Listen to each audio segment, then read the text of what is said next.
தமிழ் சினிமாவுல தற்பொழுது lady super star அப்படின்னு அழைக்கப்படுறவங்க தான் நயன்தாரா.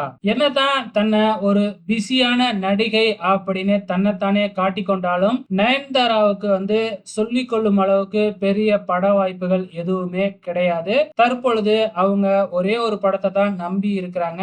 அதுதான் மூக்குத்தி அம்மன் பார்ட் 2. சோ இந்த படத்தோட பூஜை பாத்தீங்கன்னா நேத்து கோலாகலமாக நடந்துச்சு. படத்தோட ப்ரமோஷன் விழாவுல கூட நயன்தாரா கலந்துக்க மாட்டாங்க. ஆனா இப்ப பட பூஜைக்கே கலந்துகிட்டு இருந்திருக்காங்க. எப்பயுமே அவங்க படத்துல தன்னோட சேர்ந்து ஒரு நடிகை நடிக்க கூடாது அப்படின்னு பாத்தீங்கன்னா கராரா இருப்பாங்க. அதாவது எந்த விதமான பிரபல நடிகையும் பாத்தீங்கன்னா அவங்களோட சேர்ந்து நடிக்க கூடாது. தங்கையாவோ இல்ல பாத்தீங்கன்னா ஃப்ரெண்ட்ஸாவோ பாத்தீங்கன்னா யாரையுமே தன்னோட சேர்ந்து நடிக்க கூடாது அப்படின்னு சொல்லுவாங்க.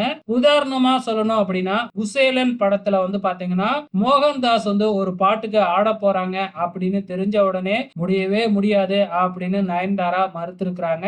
இத மோகன்தாஸே பாத்தீங்கன்னா ஒரு பேட்டியில சொல்லி இருக்கிறாங்க. அப்படி இருந்தவங்க இப்ப நயன்தாராவுக்கு பட வாய்ப்பு குறைஞ்சுகிட்டே வரவும் தன்னோட இந்த ரூல்ஸ் எல்லாம் மாத்தி இருக்காங்களாம். அதனால பாத்தீங்கன்னா இப்ப நயன்தாரா நடிக்கிற மூக்குத்தி அம்மன் பார்ட் 2ல ரெஜினா நடிக்கிறாங்க, அபிநயா நடிக்கிறாங்க. அது மட்டும் இல்ல 90ஸ்ல ரொம்பவுமே ஃபேமஸ் ஆன நம்ம மீனா கூட பாத்தீங்க இந்த படத்துல நடிக்கிறாங்களாம். இதனால நயன்தாரா பாத்தீங்கன்னா கொஞ்சம் கொஞ்சமா இறங்கி வந்துகிட்டே இருக்கிறாங்க. சோ ஒரு காலத்துல எப்படி இருந்த நயன்தாராவுக்கு இப்படி ஒரு நிலைமை நிக்குது. சோ போக போக என்ன ஆக போகுது அப்படிங்கறத பொறுத்திருந்து பார்க்கலாம்.